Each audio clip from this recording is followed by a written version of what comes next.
أعوذ بالله من الشيطان الرجيم بسم الله الرحمن الرحيم إن الحمد لله نحمده ونستعينه ونستغفره ونعوذ بالله من شرور أنفسنا ومن سيئات أعمالنا من يهده الله فلا مضل له ومن يضلل فلا هادي له أشهد أن لا إله إلا الله وحده لا شريك له وأشهد أن محمدا عبده ورسوله يا أيها الذين آمنوا اتقوا الله حق تقاته ولا تموتن إلا وأنتم مسلمون يا أيها الناس اتقوا ربكم الذي خلقكم من نفس واحدة وخلق منها زوجها وبث منهما رجالا كثيرا ونساء واتقوا الله الذي تساءلون به والأرحام إن الله كان عليكم رقيبا يا أيها الذين آمنوا اتقوا الله وقولوا قولا سديدا يصلح لكم أعمالكم ويغفر لكم ذنوبكم ومن يطع الله ورسوله فقد فاز فوزا عظيما فإن أصدق الحديث كتاب الله وأحسن الهدي هدي محمد صلى الله عليه وسلم وشر الأمور محدثاتها وكل محدثة بدعة وكل بدعة ضلالة وكل ضلالة في النار ما بعد எல்லாம் அல்ல அல்லாஹு தாலாவின் நல்லடியார்களே, நன்மை சகோதரர்களே, அல்லாஹு தாலாவுடைய பேருதவியால் சத்திய மார்க்கத்தை தூய்மையான வடிவில் தெளிவான முறையில் அறிந்து வலா தமூதுன்ன இல்லா வ அன்தும் முஸ்லிமூன், மரணிக்கும் போது முஸ்லிம்களாக மரணியுங்கள் என்ற அல்லாஹின் கட்டளையை வாழ்நாளில் நடைமுறைப்படுத்தக்கூடிய பாக்கியத்தை எல்லாம் வல்ல அல்லாஹு தஆலா நம் அனைவருக்கும் நசீபாக்குவானாக என்ற பிரார்த்தனையோடு இன்றைய குத்துபா பேருரையில் பண்பாட்டால் வளர்க்கப்பட வேண்டிய நம் சமூகம் என்ற தலைப்பினூடாக ஒரு சில செய்திகளை ஞாபகப்படுத்தலாம் என்று ஆசைப்படுகிறேன். அன்பார்ந்த இஸ்லாமிய உறவுகளே, இஸ்லாம் உலகத்துக்கு மத்தியில் அறிமுகப்படுத்தப்படும் போது மீண்டும் இஸ்லாம் சமூகத்துக்கு மத்தியில் வளர்ப்பதற்கான வித்திடப்படுகின்ற பொழுது இஸ்லாம் தான் யார் என்பதை அறிமுகப்படுத்துவதற்கு முன்னாடி இஸ்லாத்தை மக்களுக்கு சொல்ல வரக்கூடியவர் யார் என்பதை அறிமுகப்படுத்துகிறது. இஸ்லாம் என்ற ஒன்றை அறிமுகப்படுத்துவதற்கு முன்னாடி இஸ்லாத்தை சொல்ல வர்றாரே அவர் யார் என்பதை இஸ்லாத்தின் அடிப்படையில் அல்லாஹ் முதலில் அறிமுகப்படுத்துகிறார். நபிகள் நாயகம் ஸல்லல்லாஹு அலைஹி வஸல்லம் அவர்கள் மதீனா மக்காவில் பிறக்கிறார்கள், அங்கே வாழ்கிறார்கள், தந்தை இல்லாமல் வாழ்கிறார்கள், தாய் இல்லாவுடைய அரவணைப்பு நேரத்தில் தாயை இழந்து வாழ்கிறார்கள். மூன்றாவது நபருடைய பராமரிப்பு வாழக்கூடிய அல்லாஹ்வுடைய தூதர் அதையும் வளர்க்கிறார்கள். பின்னாடி அல்லாஹ்வுடைய தூதரை யாரு வளர்க்கிற என்ற போட்டியில் அவருடைய சிறிய தந்தை அல்லது பெரிய அபூ தாலிபுக்கு கொடுக்கப்படுகிறார்கள். நபிகள் நாயகம் ஸல்லல்லாஹு அலைஹி வஸல்லம் மக்களுக்கு மத்தியில் நல்லவன் என்ற பெயரை எடுக்கிறாங்க. பொதுவாக அல்லாஹ்வுடைய தூதருக்கு 6 பேர்கள் உண்டு. அதுல முதல் பெயர் அவங்க அம்மா வச்ச பேரு, தாயார் வச்சாங்க அஹ்மது என்று சொல்லி. குர்ஆன் அல்லாஹ் மிக அழகாக சொல்கிறான், மின் பஅதி இஸ்மு அஹ்மது, ஈசா நபி சொன்ன வார்த்தை அல்லாஹ் சொல்றா, அவங்களோட தாயார் வச்ச பேர் அஹ்மது. பாட்டனார் என்ன செஞ்சாரு, கையில ஏந்தி கொண்டு காபத்துல்லாஹ்வுக்கு கொண்டு வைத்து உனக்கு நான் முஹம்மதுன்னு பேர் விடுறேன் அப்படின்னு முதலில் அல்லாஹ்வுடைய தூதருக்கு முஹம்மது என்ற பேர் அவங்க காபத்துல்லாஹ்வுல வச்சு வைக்கிறாங்க. அது அவங்களுடைய பாட்டனார் வைத்த பேரு. குர்ஆன்ல 4 இடங்கள்ல முஹம்மதுன வாசத்தை பயன்படுத்துறான். அது தவிர 4 பெயர்கள் உண்டு. அது ரசூலுல்லாஹ் தன்னுடைய பணியின் அடிப்படையில் சொன்ன வார்த்தைகள். அப்ப இந்த 2 பெயர்கள் தான் சமூகத்துக்கு மத்தியில 40 வயது வரும் வரைக்கும் இருந்த பெயர் முஹம்மது அஹ்மது என்றுதான்.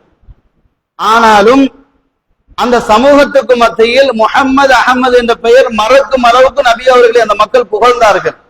அதற்கு காரணம் அல்லாஹ்வுடைய தூதரிடம் இருந்த நட்பண்புகள் தான். அல்லாஹ்வுடைய தூதர் வார்த்தையில் இருந்த நேர்மைதான். அல்லாஹ்வுடைய தூதரிடம் இருந்த அந்த இரக்கத்தன்மை தான் பெயரையே மாற்றி வைத்து விட்டது. மக்கள் என்ன சொன்னார்கள்? அல் அமீன் என்று சொன்னார்கள், அஸ்ஸாதிக் என்று சொன்னார்கள். இப்ப இந்த அல் அமீன் என்ற பெயரும் அஸ்ஸாதிக் என்ற பெயரும் குலப்பெயரும் கிடையாது, குடும்ப பெயரும் கிடையாது, தாய் தந்தை வைத்த பெயரும் கிடையாது. தாய் தந்தை வைத்த பெயர் மறக்கிற அளவுக்கு அல்லாஹுடைய தூதர் பண்பாட்டால் உயர்ந்து நிற்கிறார்கள். அதனாலதான் மக்கள் சொன்னார்கள் அல் அமீன் என்று சொன்னார்கள், அசாதிக் என்று சொன்னார்கள். அப்ப நம்பிக்கைக்குரியவர், அமானியத்தை பேணி பாதுகாப்பவர், எப்பொழுதும் உண்மை பேசுறவர் என்ற மிக முக்கியம், உலகத்திலேயே யாருக்கும் வைக்க கூடாத முடியாத ஒரு சொல்லை ரசூலுல்லாஹ்வுக்கு வைத்தார்கள். நம்ம பேர் வச்சிருப்போம் அமீன், ஒன்னா நம்பர் பொருளுக்காரனா இருப்பான். பேர் வச்சிருப்போம் சாதிக்குன்னு, ஒன்னா நம்பர் பொய்யனா இருப்பான். பெயர் வச்சதுக்கா சுட்டி காட்டல, பண்பாட்டை சொல்றேன். ஆனா அல்லாஹுடைய தூதருக்கு புகழுக்குரியவர் தந்தை பேரண்ட்ஸ் வச்சாங்க. ஆனா அதையெல்லாம் தாண்டி அந்த சமூக நம்பிக்கைக்குரியவர் வச்சது காரணம் என்னன்னா அவங்களுடைய attitude தான், அல்லாஹுடைய தூதரை பண்பாடு தான். ஆனால் அந்த காலத்துக்கு அந்த சமூகம் வைத்த பெயர், பின்னாடி வந்தவர்கள் வைத்த பெயர் ஐயாமுல் ஜாஹிலியா, மடையர்கள் காலம் வைத்தாங்க. இந்த தமிழ்ல சொல்லுவாங்கல்ல, சேற்றில் முளைத்த செந்தாமரைன்னு, அது அல்லாஹுடைய தூதர் தான். உலகத்துல யாரும் அப்படி வர முடியாது. அப்ப அல்லாஹுடைய தூதர் எந்த சமூகத்தில் பிறந்தார்கள்? வைதா புஷிர், அதாவது அவர்களுக்கு பெண் குழந்தை கிடைத்தது என்று நன்மாராயம் சொல்லப்பட்டால் வல்ல வஜுஹு முஸ்வத்தா, கோபத்தால் ஆத்திரத்தால் வெறுப்பால் இழிவால் முகங்கள் எல்லாம் கருத்துவிடும். அப்படிப்பட்ட சமூகத்துக்கு மத்தியில் முஹம்மது என்ற பெயரை மறந்து, அஹமது பெயரை மறந்து அசாதிக் அல் அமீன் என்ற பண்புக்குரியவராக மாறுகிறார்கள் என்றால் எவ்வளவு பெரிய உயர்தரமான பண்பு அல்லாஹுடைய தூதர்கிட்ட இருந்திருக்கும் பாருங்க. அதையும் தாண்டி அந்த சமூகம் எப்படிப்பட்டவங்க, ஒருத்தனை எதிரியாக கணித்து விட்டால் அவன் தலையை வெட்டி மண்டையொட்டி சாராயம் குடிக்கும் கூட்டம் தான் அது. அந்த சமூகத்துக்கு மத்தியில் பிறந்தவர் தான் அல்லாஹுடைய தூதர். அந்த அல்லாஹுடைய தூதரை அல்லாஹு தஆலா எவ்வளவு பெரிய முக்கியத்துவம் கொடுத்து வளர்க்கிறான் என்று பாருங்கள். ரசூலுல்லாஹ் கிட்ட வாயில பொய் வராது, ஏமாத்து வராது, நடிப்பு வராது, நாடகம் வராது, முன்ன பின்ன மாத்தி பேசுற பண்பு கிடையாது. சிறு வயதில் இருந்தே அல்லாஹுடைய தூதர் பயிற்றுவிக்கப்பட்ட முறை வித்தியாசமாக இருந்தது. எந்த இடத்துல நேர்மையாக இருப்பார்கள், யாரை பார்த்தாலும் சிரிப்பார்கள், யாருக்கு அநியாயம் இருந்தாலும் ரசூல் ஸல்லல்லாஹு அலைஹி வஸல்லம் முன்னுரிமை கொடுத்து அவரை பாதுகாப்பார்கள். இப்படி ஒரு மகானாக நல்லவராக அல்லாஹுடைய தூதர் வாழ்ந்தார்கள். இப்படிப்பட்டவர் வாழ்ந்த பொழுது அந்த சமூகத்துக்கு மத்தியில் சத்தியத்தை எடுத்து சொன்னார்கள். சத்தியத்தை எடுத்து சொல்லுகின்ற பொழுது அந்த மெசேஜ் இன்னொரு ஆளுக்கு கொண்டு சேர்க்கப்படுகிறது. அவங்களோட வைஃப் இருக்கிறாங்கல்ல கதீஜா அம்மையார், இவங்க முதல் செய்தியே வருகிறது. இவங்க வந்த மெதட்டு, இவங்க பதட்டம், இவங்களுக்கு ஏற்பட்ட அந்த மன கசப்பு, மன உளைச்சலுக்கெல்லாம் அவங்களோட மனைவி என்ன சொன்னாங்க தெரியுமா? கல்லா, நீங்க ஏன் அப்படி நினைக்கிறீங்க? நீங்க யாருக்கு என்ன அநியாயம் செஞ்சிருக்கீங்க? கஷ்டப்பட்டவர்களுக்கெல்லாம் உதவி செய்றீங்க, அடுத்தவன் சுமையை தான் சுமையாக நினைத்து அவர்களுடைய கஷ்டங்களை போக்குறீங்க. ஒரு காலம் அல்ல உங்களை இழிவுபடுத்த மாட்டான், கவலைக்கு ஆளாக்க மாட்டான் என்று சொல்லிட்டு அவங்க மனைவி. அப்ப பாருங்க, யோசிச்சு பாருங்க, நம்ம மனைவிட்ட போய் உன் புருஷன் எப்படிமான கேட்டா, அவனை பத்தி ஏன் நீ கேட்கிற, முடிச்சதுல இருந்து நான் படுற அவஸ்தைன்னுவான். இதானே உலகத்தின் பேச்சு. அதான் ரசூலுல்லாஹ் சொன்னாங்க, ஹியாருக்கும் நிசாயிக்கும், உங்களில் நீங்கள் மகானாக நல்லவனாக உங்களை நீங்க டிக்ளேர் பண்ணா உங்க மனைவி முதல்ல கேட்டுப்பாங்க அப்படின்னு அல்லாஹ்வுடைய தூதர். அப்ப அவன் டிக்ளேர் பண்ணா கரெக்ட்னு அர்த்தம்.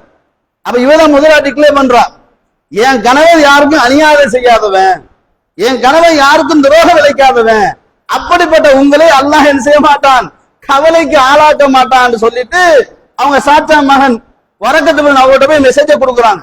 அவர் ஒரு வார்த்தை சொல்றாரு, என்ன தெரியுமா? நீங்க நபியாக மாறிட்டீங்க அப்படின்றாரு. நீங்க நபியாக மாறிட்டீங்க, உங்கள்கிட்ட வந்தது ஜிப்ரீல், நீங்க நபியா மாறி மக்களுக்கு சத்தியத்தை சொல்லணும் என்று சொல்லிட்டு ஒரு செய்தியை சொல்றாரு. என்ன அப்படின்னா, நீங்கள் சத்தியத்தை சொல்லும் போது இந்த சமூகம் உங்களை நாடு கடத்துவார்கள் அப்படின்னாங்க. இதை கேட்ட ரசூலுல்லாஹ்வுக்கு ஆச்சரியமாக இருந்தது. ஏன் தெரியுமா? என்ன இதுவரைக்கும் என் பேரை சொல்லல, அவர்களாக வைத்த வேரை கொண்டு என்னை அழைக்கிறார்கள், அவர்கள் சொத்துக்கள் எல்லாம் நான் உரிமை கொண்டாடுகிறேன், அவர்கள் பாதுகாக்கிறேன். ஏன் வெட்டு குத்து நடக்கிற இடத்துக்கு போயிட்டு நான் சமாதானம் பேசி வச்சேன். ரசூலுல்லாஹ் 36வது வயதுல ஹஜ்ர் ரசூல் யார் வைக்கிற சண்டை வருகின்ற ரசூலுல்லாஹ் தீர்த்து வச்சாங்கல்ல. இப்படிப்பட்ட சமூகத்தின் ஒற்றுமைக்கு ஒரு குத்து விளக்காக நான் இருக்கிறேன் என்றால் என்னை விரட்டுவார்களா? நாம் எவன் சத்தியத்தை சொன்னானோ அவனுக்கு இது நடக்கும். அவமுகுருஜிய, என்னையா இந்த சமூகம் வெளியேற்றும், பண்பாட்டால் உயர்ந்தவனாக இருக்கிறேன், யாருக்கும் அநியாயம் செய்யவில்லை, நான் இல்லை என்றால் எந்த ஒரு டிசிஷன் எடுக்க முடியாத அளவுக்கு இந்த மக்கள் என்னை நம்புகிறார்கள், அப்படின்னு என்ன விரட்டுவார்களா? ஆமா, ஏன்னா நீங்க கொண்டு அந்த கொள்கை அப்படி. நீங்க கொண்டு வந்த கொள்கை அப்படி விரட்டப்படுவீர்கள். அந்த இடத்தில் நான் உயிரோடு இருந்தால் உங்களுக்கு நான் சப்போர்ட் பண்ணுவேன் அப்படின்றாரு. அப்ப பாருங்க, அல்லாஹ்வுடைய தூதருடைய ஆரம்ப காலத்தில் இருந்து, மக்களோடு மக்களாக வாழ்ந்த காலத்தில் இருந்து ஒரு தலைவருக்குரிய தகுதியை அல்லாஹ் எப்படி கொடுக்கிறான் என்றால், தலைமைத்துவத்துக்கு தகுதியானவர் பண்பாட்டோடு வளர்க்கப்பட வேண்டும். நான் கேட்கிறேன், உங்களோட பிள்ளைய ஊர் தலைவனா மாத்தணும் எத்தனை பேர் நினைச்சிருக்கீங்க? அந்த பிள்ளைக்கு எத்தனை பேர் பண்பாடுகளையும் கலாச்சாரத்தையும் நாகரிகத்தையும் ஏகத்துவம் கரெக்டா படிச்சு கொடுத்துருக்கீங்க? நம்ம எல்லாம் எப்படிப்பட்ட குணத்தோட வாழ்றோம் தெரியுமா? நம்ம எல்லாம் எப்படிப்பட்ட அதாவது குணத்துல மிக மோசமா இருக்கிறோம் தெரியுமா? நம்ம பிள்ளைய வச்சுதான் நம்ம கடங்கானும் பொய்ய சொல்லி காட்டுறது, நம்ம பிள்ளைய வச்சுதான் தப்பான இடத்துக்கு அந்த பிள்ளைய வழிகாட்டுறதுக்கு நம்மளாக பழக்கி கொடுக்கிறது. சிகரெட்டை கொடுத்து அதை பத்த வச்சுட்டு வரான்றது, வரக்குள்ளே 2 டம் அடிச்சுதான் வந்து கொடுப்பான். இதுதான் நம்ம அப்படிதான் பழக்கிறோம் பிள்ளைங்களை. பாப்பா ஒண்ணு சிகரெட் குடிச்சிட்டு இருப்பாரு, ஏன் குடிக்கிறோம்னா இன்னும் மூளையை பழவிட்டோம்னா எந்த அளவு பழகின, எவ்வளவு காலம் பழவின? தாயில வயிற்றுல பிறக்க போய் சிகரெட் வந்தியதோ இல்லையே, இடையில வந்தது தானே, அதை அத்துட்டு போகட்டுமே. எல்லாத்தையும் அத்துட்டு போற நம்ம ஏன் இதை மட்டும் விட மாட்டேன்றோம்? இதை கேட்டா நம்ம அதெல்லாம் முடியாது அப்படின்னு. ஒன்றை மட்டும் புரிஞ்சு கொள்ளுங்க, அல்லாஹ்வுடைய தூதர் எந்த கெட்ட பண்பும் இல்லாதவர், அல்லாஹ்வுடைய தூதரோடு இருந்தவர்கள் எந்த நல்ல பண்பும் இல்லாதவர்கள். யாரையும் நல்ல பண்பை காண முடியாது, யாரையும் நல்ல பண்பை காண முடியாதுங்க. அல்லாஹ் எப்படி டிக்ளேர் பண்றான் என்றால், குழந்தைகளை குளிரோடி புதைப்பவர்கள், எதிரியுடைய மண்டை ஓட்டி சாராயம் குடிப்பவர்கள், இப்படிப்பட்ட பண்பாடு அற்ற சமூகத்துக்கு மத்தியில் அல்லாஹ்வுடைய தூதர் கொடி ஏந்தி சத்தியத்தின் பக்கம் அழைத்தார்கள். திருந்தியதுக்கு பின்னாடி யாராச்சும் அல்லாஹ்வின் தூதரை என் சொத்தை களவெடுத்துட்டான், என் வீட்டுல ஒரு காணில புடிச்சுக்கிட்டான், ஒரு சஹாபியை காட்ட முடியுமா? இதுதான் தலைமைத்துவத்தால் சமூகம் வளர்க்கப்பட்ட முறை. நமக்கு அப்படி இருக்குதா? இல்லாடி தலைவர் மாறுங்க, நிர்வாகம் மாறுங்க, சமூகத்தை மாத்துங்க. அப்படி மாத்தல ஒன்றை மட்டும் புரிஞ்சுக்கங்க, கன்ஃபார்ம் நரகம் தான். இது நான் சொல்லல, அல்லாஹ்வுடைய தூதர் சொல்றாங்க. ஐயுமா அபதின், எந்த ஒரு அடியானுக்கும் அல்லாஹ் சமூகத்தை வழிநடத்தும் பொறுப்பை கொடுத்து அவர் சமூகத்தில் அலட்சிய போக்கோடு நடந்தால் ரசூலுல்லாஹ் சொன்னார்கள், அவனுக்கு சுவர்க்கம் ஹராமாக்கப்படும் என்றார்கள். நரகம் போல 2வது விஷயம்.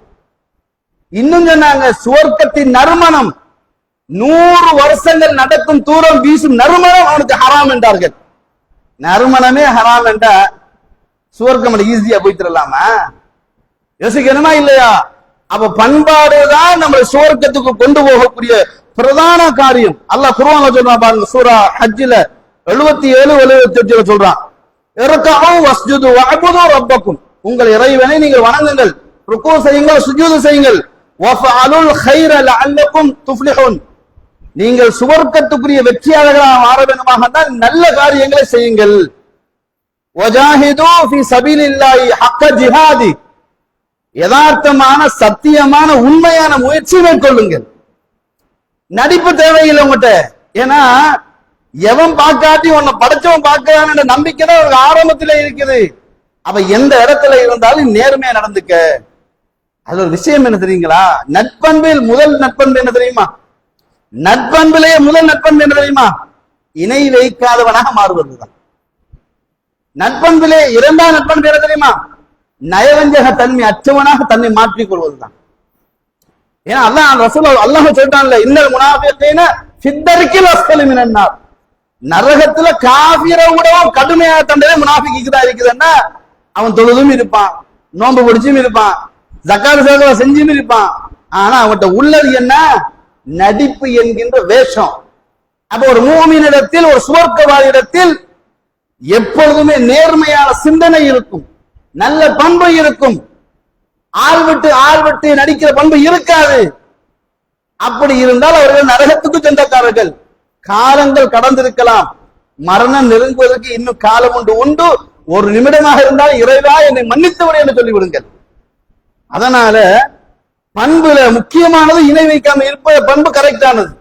அதான் ரசூலுல்லாஹ் கேட்டாங்க, அல்லாஹ்வின் தூதரே மிக சிறந்த காரியம் எது? அல்லாஹ் உன்னை படைத்திருக்கும் போது அவனுக்கு நீ இணை வைக்காமல் இருப்பது மிக சிறந்த பண்புண்டாங்க. அத முதல் காரியம். அப்ப அதான நல்ல பண்பு. படைச்சவனுக்கு நன்றி உள்ளனாக இருப்பதுதான் நல்ல பண்பு. அப்ப அவனுக்கு இணை வைக்காம இருப்பது. 2வது என்ன பண்பு?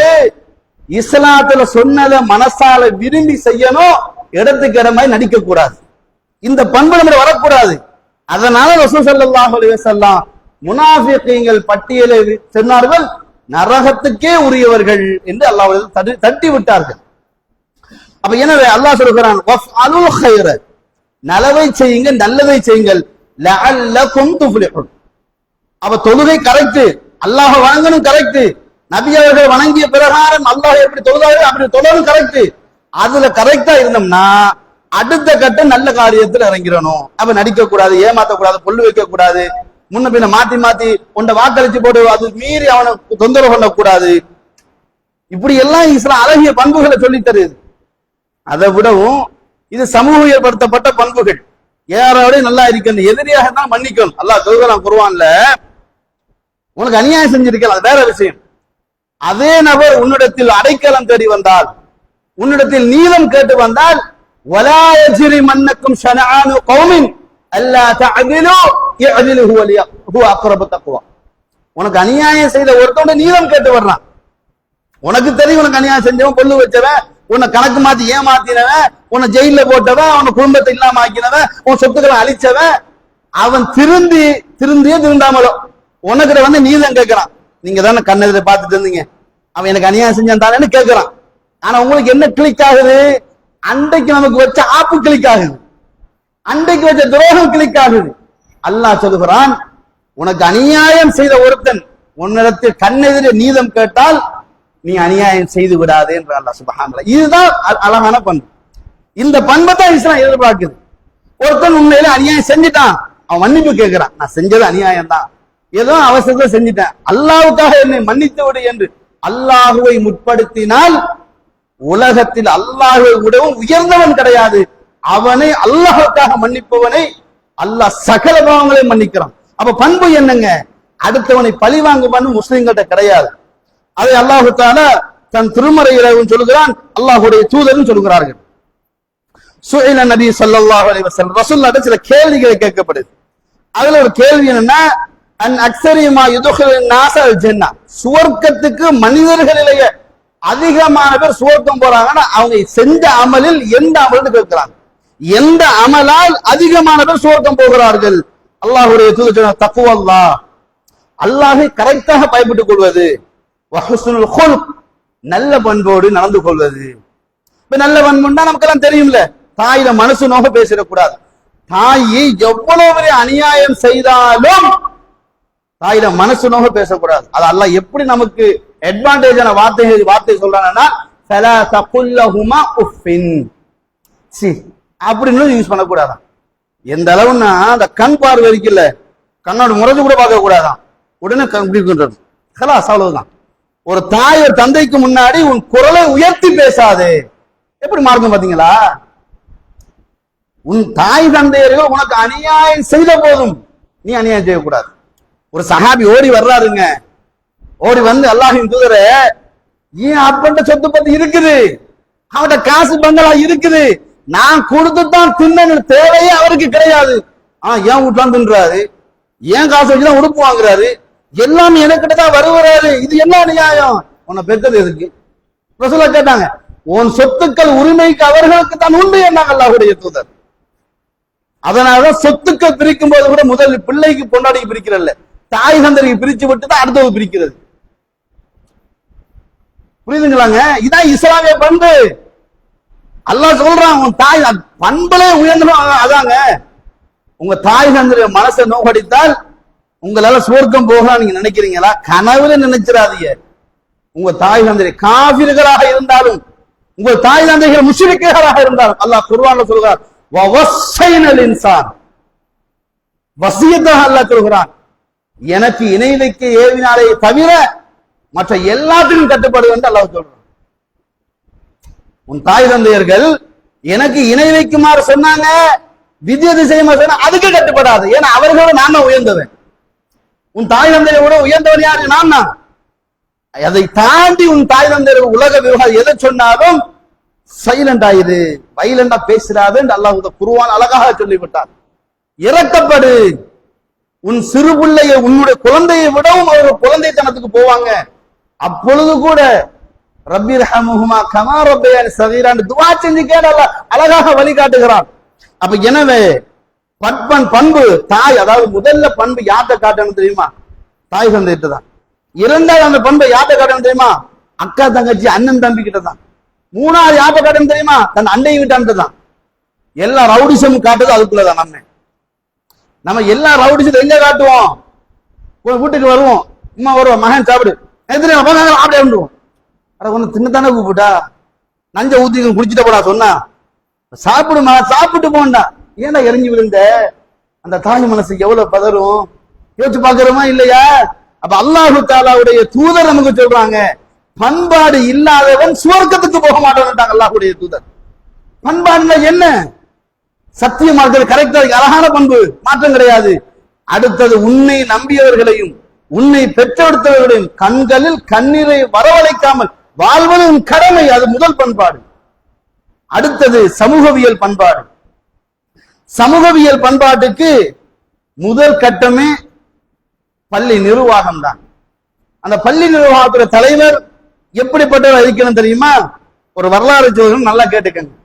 உமர் இப்னு கத்தாப் ரலியல்லாஹு அவர்களை பொறுத்த வரைக்கும் என்றைக்கு பதவிக்கு வந்தாரோ அண்டையில இருந்து தூக்கத்தை தொலைச்சா மனுஷன். என்றைக்கு பதவிக்கு வந்தாரோ அன்றைக்கு தூக்கத்தை தொலைச்சா மனுஷன். ஏன்னா எல்லாரும் கொரட்டை விட்டு தூங்குறதுல ஊர் சுத்துவார் இவர். தன்னுடைய அடிமையை கூப்பிடு, சரி வாப்பா போய் பார்த்துட்டு வருவோம் அப்படின்னு. அப்படியே போகின்ற பொழுது பாலைவனத்துல சின்ன குடிசையில வெளியில 3-4 பிள்ளைங்க ஓடு அழுதுட்டு இவர் வக்து நெருங்கி தொழுவு வக்து நெருங்கிட்டு, ஏமா அந்த பிள்ளை சைலண்ட் ஆக்கு அப்படின்னா அந்த பிள்ளை அழுதுட்டு அந்த கணக்கு எல்லாம் இருக்கிறான். அப்ப திருப்பி சொல்றாரு, அந்த தாய் என்ன சொன்னா தெரியுமா? இந்த பிரச்சனைக்கு உமர் தான் காரணம். அல்லாஹ் அக்பர். இந்த பிரச்சனைக்கு உமர் தான் காரணம். ஏமா இங்க அழுகிறதுக்கு அந்த மனுஷனுக்கு கேட்குமா? அவருக்கு என்னமா இந்த பிரச்சனை தெரியும்? அப்ப எதுக்கு பதவிக்கு வந்தாரு? என் குடும்பத்துக்கு ஒரு பிரச்சனை இருக்குது, என்னுடைய ஊர்ல 2 விதவை இருக்கிறாங்க, அவங்களுக்கு வாழ்க்கை இல்ல, என் ஊர்ல 3 அனாதை இருக்கிற கவனிப்பார் இல்ல, என் ஊர்ல ஐஸ் விற்கிறான், மோத விற்கிறான், அது விற்கிறான், என் தலைவர் கவனிக்கவில்லை என்றால் அவனுக்கு எதுக்கு தலைமை பதவி? உலகமே ஏற்றுக்கொண்ட உமருக்கு கேட்ட சவால் இது. அப்ப அவர் எதுக்கு பதவிக்கு வந்தாரு? எனவே எந்த கஷ்டத்துக்கும் எனக்கும் உள்ள பிரச்சனை அல்லாஹ் தீர்த்து வைப்பா, மறுமையில் உமர விட மாட்டான் அப்படின்னாங்க. நடுக்கம் பிடிச்சிட்டு உமர் ரலியல்லாஹு வேகமாக ஓடுகிறார்கள் வீட்டுக்கு. பேய்த்து வீட்டுல உள்ள சாப்பாடு சாமான் எடுத்துட்டு வர்றாங்க. அப்ப அவர் அடிமை கேட்கிறாரு, கலீஃபா அவர்களே தாருங்கள், நான் சுமந்து வருகிறேன். கேட்டாங்க உமர் ரலியல்லாஹு, இப்ப சுமக்கலாம், மறுமையில் என் சுமை உன்னால் சுமக்க முடியுமான்னு கேட்டார்கள். மௌனமாயினார், தன் தோளில் சுமந்தார்கள். இதுதான் தலைமைத்துவ பண்புக்குரியவன். அப்படி பண்பு உங்களை யாருக்கும் இல்லையா? நம்மள யாருக்கும் இல்லையா? தயவு செய்து வந்துடாதீர்கள் இந்த பதவிக்கு, தயவு செய்து வந்துவிடாதீர்கள். மிக டேஞ்சர். ஏன் தெரியுமா? ஒரு தலைவன் எப்படி நடக்கிறானோ அவனுக்கு கட்டுப்பட்டவன் அப்படித்தான் இருப்பான். ஒரு தலைவன் 5 நேரம் பள்ளிக்கு வர்றானா அவனுக்கு கட்டுப்பட்டவன், அவனை நேசிப்பவன் அப்படித்தான். தலைமைத்துவத்துக்கு உங்களை யார் மக்கள் பொறுப்பு மக்கள் தானே உங்களை தேர்வு செஞ்சாங்க. எப்படி தேர்வு செஞ்சாங்க? நீங்க கெட்டவன், அயோக்கியன், பொல்லாதவன், பொல்லு வைக்கிறவன், நாசமா போறவன் சொல்லி அவங்களை வச்சாங்க. நீங்க நல்லவன் நினைச்சுதானே வச்சாங்க. அப்ப பதவி வந்ததுக்கு பிறகு நம்ம நாசகமாயிடலாமா? அப்ப உமர் இப்னு கத்தாப் ரலியல்லாஹு அவர்கள் வந்து விறகு மூட்டி அந்த பெண்ணுக்கு சமைத்து கொடுத்துட்டு சொன்னாங்க, எம்மா அந்த உமர் நான் தான், மறுமையில என்ன பிடிச்சிடாதமாண்டாங்க. சுப்ஹானல்லாஹ். யோசித்து பாருங்க, ஒரு தலைமைத்துவத்துக்குரிய சவாலும் அவர் எதிர்நோக்கிய பிரச்சனையும் அவர் கொடுத்த தீர்வும். நம்ம எத்தனை குடும்பத்தில் உள்ள பிரச்சனை தீர்த்து வச்சிருக்கிறோம்? எத்தனை குடும்பத்துக்குள்ள உள்ள கஷ்டத்தை நீக்கி வச்சிருக்கிறோம்? ஜகாத்து தாங்க ஜகாத்து தாங்க எத்தனை குடும்பத்தை பணக்கார குடும்பம் மாற்றி வச்சிருக்கிறோம். அப்ப பண்பாடு எங்க? சமூக பண்பாடும் கிடையாது, குடும்ப பண்பாடும் கிடையாது, அதிகார ரீதியாக கொடுக்கப்பட்டதில் நேர்மையான பண்பாடும் கிடையாது. கேட்டால் முஸ்லிம், கேட்டா தௌஹீது வாதி. பேரை மாத்துங்க, அல்லாஹ் கவனி. பேரை மாற்ற மாட்டோம்னா கரெக்டா நடந்து காட்டுங்க. அதுதான் சவால் உலகத்திலேயே. அப்ப நபிகள் நாயகம் ஸல்லல்லாஹு அலைஹி வஸல்லம் அப்படிப்பட்ட சமூகத்தை உருவாக்கினார்கள். ஒரு விடயம் தெரியுமா? பின்னாடி நடந்த ஒரு சம்பவம், சஹாபாக்கள் காலம் நடந்த சம்பவம். ஒரு மனிதன் எதர்ச்சியாக அடிக்கிறான், ஒரு மனிதன் பட்ட இடத்தில் மௌத்தாகி விட்டான். அவனை பிடித்து விட்டார்கள். நீதவனுக்கு முன்னாடி நிறுத்தாக்கப்பட்டு விட்டார். ஏன்னா அவர் அடுத்த ஊருக்காரர், ஏதோ வேலைக்கு வந்தவர் ஏதோ செஞ்சா அடிவனும் அவன் செத்து போய்தான், போச்சு, அவனை கதை முடிஞ்சுது. மக்களுக்கு மத்தியில இவன் குற்றவாளியாக நிறுத்தப்படுகிறான். நிறுத்தப்படுறதுக்கு பின்னாடி விசாரணை செய்யப்படுகிறது, இவர் குற்றவாளி, எனவே அவருக்கு மறுநாள் அல்லது 2 நாள் கழிச்சு கழுத்து வெட்டணும் என்ற தீர்மானம் சொல்லப்பட்டது. ஏன்னா குடும்பம் தானே தீர்ப்பு சொல்லணும், அங்க ஜட்ஜ்மெண்ட் பண்றதுக்கு லோயஸ் மாதிரிலாம் கிடையாது, நேரடியா விசாரணை, ஆமா கன்ஃபார்ம் ஆச்சுட்டு தண்டனை நிறைவேற்ற வேண்டியதுதான். அவர் சொல்றார், நான் வேலை நிமித்தமா வந்தவன், என்னை எதிர்பார்த்து கொண்டு என் குடும்பம் இருக்குது, என்னுடைய பொறுப்புகள் இருக்குது, எனக்கு 2 நாள் அல்லது 3 நாள் அவகாசம் தாருங்கள், நான் அதை கொண்டு என் குடும்பத்திற்கு சொல்லிவிட்டு அவர்களுக்கு ஆறுதல் சொல்லிவிட்டு நான் வருகிறேன். அப்போது யாருன்னு ஏற்றுக்கொள்ளவில்லை. ஒரு சஹாபி முன்னுக்கு வர்றார், வந்து சொல்கிறார், இவருக்கு நான் பொறுப்பா நிக்கிறேன், வரலன்னா என்ன கொல்லுங்க அப்படின்றார். சுப்ஹானல்லாஹ். நம்ம இன்னைக்கு எடுத்த கடனுக்கு அண்ணன் தம்பி பிரச்சனை கூட முன்னுக்கு வர மாட்டோம். தன்னை ஒரு முஸ்லீம் என்று அறிமுகப்படுத்துவதற்கு பின்னாடி அவர் முன்னுக்கு வந்து சொல்றார், நான் நிக்கிறேன் இவருக்கு. அவரு போயிட்டாரு, இவர் பிடிமானம். ஒரு நாள் வரல, 2ஆம் நாள் வரல, 3ஆம் நாள் அசருக்கு பின்னாடி கழுத்து வெட்டணும், இதுதான் சட்டம். சொல்றாங்க, என்னப்பா ஊர் பேர் தெரியாத நீ முன்னுக்கு வந்துட்ட, நீ அப்படி நினைக்காத, ஊர் பேரையே தெரியாது என்பதுதான் உனக்கு தெரியும், ஆனால் அவர் அல்லாஹ்வுடைய தூதருடைய சமூகத்தை சேர்ந்தவர், அதனால் நம்பிக்கைக்குரியவன், நிச்சயமாக வருவான் என்றுதான் நான் வாக்களிச்சேன் அப்படின்றார். சுப்ஹானல்லாஹ். நம்ம எல்லாம் ஆச்சரியமா இருக்கு, சொல்றது உண்டு, திரும்பினா மாத்திட்டு போறது உண்டு. இவர் தண்டனைக்குரியவராக நிறுத்தப்படுகிறார். வேகமாக குழுவி பதக்க ஒரு மனிதர் வருகிறார். சற்று நிலங்க யாரோ வர்ற மாதிரி இருக்குது. வந்து பார்த்தா கத்தியோட நிக்கிறார், வெற்றத்துக்கு மின்னல் வேகம், ஆள் முன்னுக்கு வந்து நிக்குது. மன்னித்துக் கொள்ளுங்கள், பத்ரத்தில் சின்ன தடக்கம், வந்து சேர்ந்து விட்டேன். அந்த குடும்பமே இப்படிப்பட்ட சமூகத்தை அல்லாஹ்வுடைய உருவாக்கினார்களா, நான் மன்னித்து விடுகிறேன் என்றார். சுப்ஹானல்லாஹ். இதுதான் ரசூலுல்லாஹ் வளர்த்த சமூகம். இந்த பண்பாட்டை நம்ம சமூகத்துக்கு கொண்டு வரணும், இந்த சமூகத்துக்கு இந்த பண்பாட்டை பயிற்றுவிக்கணும். ஏமாத்து, ஃப்ராட், மோசடி பாங்கு சொல்லப்படுகிறது. அனஸ் இப்னு மாலிக் ரலியல்லாஹு அன்ஹு அழுது கொண்டிருந்தார்கள். ஏன் அழுறீங்க? அன்றைக்கு பாங்கு சொன்னா எல்லாரும் பள்ளிக்கு வந்துருவோம், இன்னைக்கு 2 சாப்பிட்டு நிரப்புறது ரொம்ப கஷ்டமா இருக்குது அப்படி கவலைப்பட்டாங்க. இன்றைக்கு என்னத்தை சொன்னாலும் நம்ம சமூகம் எந்த பண்பாடும் மற்றவர்களாக இருக்கிறோம். என்ன நினைக்கிறோம்னா, ஐஸ் அடிக்கிறது தாங்க பாவம். ஐஸ் அடிக்கிறத விட மோசமான பாவம் என்ன தெரியுமா? பீடி சிகரெட் குடிக்கிறது. ஏன்னா அதுதான் தொடக்கம், அதுதான் முடிவு. தொடக்கத்தை நீங்க தடை செய்யாம முடிவை பத்தி தடை செஞ்சு என்ன பிரயோஜனம் கேட்க. நல்லா யோசிச்சுக்கோங்க. பண்பாடுள்ள சமூகமா நீங்க பழக்கணுமா, முதலில் லுக்மான் அலைஹிஸ்ஸலாம் தௌஹீத சொன்னா தௌஹீத கொடுங்க. 2வது அல்லாஹ் சொல்கிறானே வரலாறுகள் உங்களுக்கு படிப்பினை, வரலாற்றால் எப்படி சமூகம் முன்னுக்கு வந்தது என்பதை படித்து கொடுங்க. 3வது ரசூலுல்லாஹ் சொன்னார்களே, மனைவிமார்களே நீங்கள் விசாரிக்கப்படுவீர்கள் உங்கள் பிள்ளை வளர்ப்பில் என்று மனைவிக்கு மார்க்கத்தை கொடுங்க. 4வது பொருளாதாரத்தில் ஹராம் ஹலாலுடைய அறிவை கொடுங்க. உங்க சமூகம் கிரேட் அனுப்பாங்க. இல்லாட்டி நீங்கட்டு உங்க குடும்பம் குட்டிச்சு வராது. எனவே அல்லாஹ் தஆலா உங்க கையில தான் பொறுப்புகளை தந்திருக்கிறான். அந்த பொறுப்பில் யார் செவ்வனே நடப்பவர்களோ அவர்கள் தான். இது சம்பந்தமாக இமாம் இப்னு கையும் அஜ்ஜௌஸி ரஹ்மத்துல்லாஹ் சொன்னார்கள், அத்தீனு ஹுவல் ஹுல்க், மார்க்கம் என்பது நட்பண்பு மட்டும்தான். சிரிக்கணும், இந்த முறைச்சு பார்க்க கூடாது, யாரை கண்டாலும் சிரிக்கணும். எதிரியான தன்மை மார்க்கத்தை இல்லவர்களுடைய ஒரே மார்க்கம் இஸ்லாம் மட்டும்தாங்க. அதான் ரசூலுல்லாஹ் சொன்னாங்க, சண்டை பிடிக்கிறது நியாயமானது, ரோசம் காட்டுவது யதார்த்தமானது, ஆனா 3 நாளைக்கு தான் அப்படின்னா ரசூலுல்லாஹ். 3 நாளை தாண்டி விட்டால் உன் இபாதத்துலாம் ரிஜெக்ட் அல்லாஹ்வுடைய தூதர். ரோசத்துக்கு இடம் கொடுத்து சண்டை பிடிக்கிற மணி ஏற்கனவே காட்டி, ஆனா அதுக்கும் தீர்வு சொன்னாங்களே, இதுதான் நட்பண்புகளை சமூகம். எனவே அப்படிப்பட்ட சமூகமாக நாங்கள் வாழக்கூடிய மாறி நடக்கக்கூடிய வாய்ப்பினை எல்லாம் வல்ல அல்லாஹு தஆலா நம் அனைவருக்கும் தந்தருள்வானாக.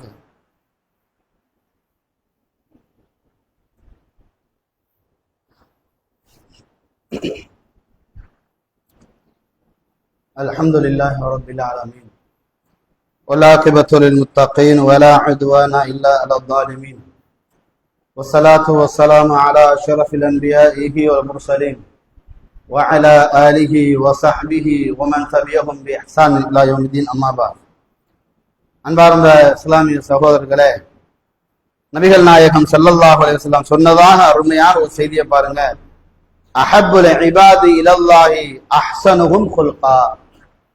அல்லாஹ்வின் அடியார்களில் அல்லாஹ்வுக்கு மிகவும் விருப்பமானவர் யார் என்றால் நல்ல பண்போடு நற்குணத்தோடு நடப்புவாங்க அப்படின்னு அல்லாஹ்வுடைய தூதர் சொல்லக்கூடிய செய்தி ஹாக்கிம், தபரானி, ஹைதமி போன்ற கிரந்தங்கள்ல பதிவு செய்யப்பட்டிருக்கு. ரிஜாலுஹு சஹீஹ்னு சொல்றாங்க, சிகாத்து ரிஜாலு சஹீஹ்ன்றாங்க. இப்போ நட்பண்புக்குரியவர்கள் தான் அல்லாஹ் விரும்பப்படுறான். கெட்டவன், கோபக்காரன், மோசடி பண்றவன் இவனை அல்லாஹ் விரும்ப மாட்டான். ரசூல்லா ஒன்று விஷயம் செய்வாங்க. இந்த ரசூல் அப்படி வந்துட்டு இருக்கிறாங்க, மழை பெஞ்சு விட்ட நேரம் சொன்னாரு. அப்போ எரிஞ்சு கொண்டு இந்த ஊருக்கு இன்றைக்கு தான் மூளை கூலா இருக்கு அப்படின்றாரு. அல்ஹம்துலில்லாஹ், அல்லாஹ் அப்படிதான் அவன் தருவான். இந்த மாதிரி மழை பெஞ்சு விட்ட நேரம் ரசூல்லா அப்படியே வர்றாங்க. திடீர்னு அல்லாஹ்வுடைய தூதர் அந்த மனிதருடைய பொதிக்குள்ள கையை போட்டாங்க. அப்படி அந்த சாமான், அந்த என்ன அந்த சாப்பாட்டு சாமான் இருக்குல்லங்க, அதுக்குள்ள அப்படி கையை போட்டு பார்த்தாங்க. மேலால காஞ்சிது, உள்ளுக்கு ஈரமா இருக்குது. ரசூல்லா சொன்னாங்க, இது என்னது? அசாபத்தி சமா அப்படின்றாரு. மழை பெஞ்சதுனால உள்ளுக்கு ஈரமாயிட்டு மேல நல்லதை போட்டேன். ரசூல்லா சொன்னாங்க, மண் கச பலைச மின்னா, நீ போட்டு வித்துக்க, உனக்கு எனக்கு சம்பந்தம் இல்லைன்னாங்க. வியாபாரத்துல கண்ணெதிரே உண்ட காட்டி மாத்தி விடுறான் பாருங்க, அவனுக்கு எனக்கு சம்பந்தம் இல்லைன்னாங்க. மோசடி செய்யறான் பாருங்க, அவனுக்கு எனக்கு சம்பந்தம் இல்லைன்னுட்டாங்க அல்லாஹ்வுடைய தூதர். அப்ப இப்படி அல்லாஹ்வுடைய தூதர் பண்பாட்டுக்குரிய சமூகமாக வளர்த்தார்கள். யாருடைய கஷ்டமாக தான் ரசூல்லா விட்டு வைக்க மாட்டாங்க. ரசூல் அதுக்கு முதல் உரிமை கொடுப்பாங்க. அல்லாஹ்வுடைய தூதருடைய பண்பாட்டை ஒரு சஹாபி எப்படி அதை வந்துட்டு வாட்ச் பண்றாரு பாருங்க. ரசூல்லா யாருக்குன்னா சிரிப்பாங்க. சமூகத்துல யாராச்சும் தேர்ட் பார்ட்டியா இருந்தாங்கன்னா ரசூல்லா கிட்ட அவதான் முதல் பார்ட்டியா இருப்பாரு. ரசூல்லா யாருக்குன்னாலும் சிரிப்பாங்க, முறைச்செல்லாம் பார்க்க மாட்டாங்க. நம்ம பணக்காரங்க அசலாம காட்சியா இருந்தது முந்தினா அனுப்பிடுறது. என்ன நடிப்பு இதெல்லாம்? ஒரு முஸ்லீம் தானே, எல்லாம் அல்லாஹ் அடிமை தானே. காசு பணம் என்பது தேவைக்கு தவிர அதிகாரத்துக்கு கிடையாது. காசு பணம் என்பது வாழ்க்கைக்கு தேவை, ஆனா அதிகாரம் கிடையாது. அதற்கு அதிகாரம் பண்ணக்கூடாது. அல்லாஹ்வுடைய தூதர் எந்த பணக்கார தூக்கி வச்சாங்கன்னு உங்களை காட்ட முடியுமா? உனக்குல பணம் தந்திருக்கால, ஹெல்ப் பண்ணணும்னு சொல்லிட்டு போவாங்க அல்லாஹ்வுடைய தூதர். வேற விதமா ரசூல்லா யாரும் அப்படி ஹேண்டில் பண்ணது கூட கிடையாது. எல்லாரும் அள்ளி கொண்டு ரசூல்லா நீங்க சொல்லுங்க நான் தர்றோம், அடுத்து வந்து கொடுத்து போன ரசூலுல்லா. அல்லாஹ்வுடைய தூதர் பண்பாட்டிலே உயர்ந்தவங்க எதுக்கு தெரியுமா? தன் சொத்தை தன் குடும்பத்துக்கு கூட கொடுக்கல அல்லாஹ்வுடைய தூதர். இப்படி யோசிச்சு பாருங்க. அல்லாஹ்வுடைய தூதர் பசியோடு வந்தவர்களுக்கு வீட்டுல என்ன இருக்குது? ஒன்றும் இல்லாண்டு வந்துச்சு. யோசிச்சு பாருங்க, எல்லாம் தூக்கி கொடுப்பாங்க. ரசூல் ஸல்லல்லாஹு அலைஹி வஸல்லம் ஆயிஷா கேட்கிறாங்க, நம்ம ஆடு ஒன்று அறுத்தோம்ல, இப்ப எவ்வளவு மிச்சம் இருக்குன்னு கேட்டாங்க. உங்களுக்குரிய முன் சந்தை தவிர மத்த எல்லாம் தர்மம் செஞ்சுட்டேன், அந்த முன் சந்தை எனக்கு உலகத்துக்கு மிஞ்சி விட்டது, மத்ததெல்லாம் எனக்குரியது, இது மட்டும் எனக்கு இல்லாம போய் விட்டது. அல்லாஹ்வுடைய தூதர் ரசூலுல்லாஹ்வுக்கு வச்ச சாப்பாடு சொன்னா அது எனக்கு தப்பி போச்சுது. ஏன்னா மக்களுக்கு கொடுக்கும் போது அது எனக்குரியதாக அல்லாஹ் தந்துடுறான், நானாக வச்சு கொண்டு போய் எனக்கு அது இல்லாம போயிடுது அப்படின்னு அல்லாஹ் சொல்றாங்க. அப்ப அந்த சஹாபி ரசூலுல்லாஹ் அதிகமா வாட்ச் பண்ணி கொண்டிருக்கிறாங்க. ரசூலுல்லாஹ் எப்ப பார்த்தாலும் சிரிப்பாங்க, புன்னகைச்சு கொண்டே இருப்பாங்க. ரசூலுல்லாஹ் கையை கொடுப்பாங்க, அவர் எடுக்கும் வரைக்கும் ரசூலுல்லாஹ் கையை எடுக்க மாட்டாங்க, அப்படி பிடிச்சுக்குவாங்க. அப்ப அவங்க நினைப்போம், அப்படி ரசூலுல்லாஹ் ரொம்ப அதிகமா நேசிக்கிறாங்க அப்படின்னு ஒரு வீட்டை அவங்களுக்கு, சரி அப்படியே இருந்துட்டு போவாங்க அப்படின்ட்டுவாங்க. ரசூலுல்லாஹ் அப்படி பார்த்து சிரிச்சுட்டு இருக்கிறாங்க. இவர் பார்த்துருக்கேன், அல்லாஹ்வின் தூதரே உங்களுக்கு எல்லாரை விடவும் ரொம்ப யாரை பிடிக்கும்? ஏன்னா அவரை பார்த்தா எப்பவுமே சிரிப்பாங்க. ரசூலுல்லாஹ் என்ன அபூபக்கர் பிடிக்கும் அப்படின்னாங்க. அபூபக்கரா? அப்ப அபூபக்கரை பிடிக்கும், ஏன் நம்மளை பார்த்து எப்பயுமே சிரிச்சுட்டு இருப்பியே நம்ம மனசுல ஒரு எண்ணம். சரி ரெண்டாவது நம்மள தான் இருப்போம், ரெண்டாவது யாரு? உமருன்னாங்க. இவர் மனசை கேட்டுக்கிட்டாரு, கேட்காம இருந்திருக்கலாமோ, கேட்டதால மூணாயிரத்துக்கு போய்த்தமே, திருப்பி கேட்டு இன்னொரு ஆளை சொல்லிட்டா வேணாம் வேணாம் நம்ம அப்படி நின்றுவோம். சுப்ஹானல்லாஹ், அல்லாஹ்வுடைய தூதர் யாருடைய முகத்தையும் சலித்தது கிடையாது. ஆனா நம்ம யாரதான் சந்தோஷமா வச்சிருக்கோம், காசை கண்டா பிரிக்கிறோம், காசுல கூட முறைக்கிறோம். இதெல்லாம் பண்பாடு. எனவே தலைமைத்துவத்தில் உள்ளவங்க சமனாக எல்லாரையும் பாருங்க, எல்லாரும் கஷ்டத்தையும் தீருங்க, எல்லாரும் அழகாக வழிநடத்துங்கள். எனவே தந்தைமார்களே, உங்கள் குடும்பத்தை அழகாக வழிநடத்துங்கள். உங்கள் பிள்ளைகளுக்கு மத்தியில் கெட்ட வாசகம் பேசாதீர்கள், கெட்ட பண்பாடை எடுக்காதீர்கள். நீங்கள் சிகரெட் குடிக்கக்கூடியவனாக இருந்தால் அல்ல தப்பான பேச்சுக்கள் பேசக்கூடியவனாக இருந்தால் இன்றோடு முற்றுப்புள்ளி வையுங்கள். இல்லை என்றால் சுவர்க்கத்துக்கு சில நேரம் முற்றுப்புள்ளி வைத்து விடலாம். நவுதுபில்லா, அல்லாஹ் பாதுகாக்க வேண்டும். ஏனென்றால் பொறுப்புதாரிகள் பொறுப்பை சரியாக செய்யவில்லை என்றால் அவர்கள் போகும் இடம் நரகம். நவுதுபில்லா, அல்லாஹ் நம் அனைவரையும் பாதுகாக்க வேண்டும். எனவே பண்பாடு கொண்ட சமூகத்தை உருவாக்குவதற்கு பொறுப்புதாரிகள் தான் பிரதான காரணம் என்பதை அறிந்து கொள்வோம். ஏனென்றால் ஒன்றை மட்டும் சொல்றேன், கேட்டுக்கங்க. நீங்கள் மரணித்தாலும் நான் மரணித்தாலும் நான் உலகத்தில் வாழ்ந்து கொண்டுதான் இருப்பேன். அல்லாஹ் எனக்கு தந்த குழந்தை ஊடாக, அல்லாஹ் எனக்கு அந்த குழந்தை இருக்கலங்க, அதன் ஊடாக நான் உலகத்துல வாழ்வேன்.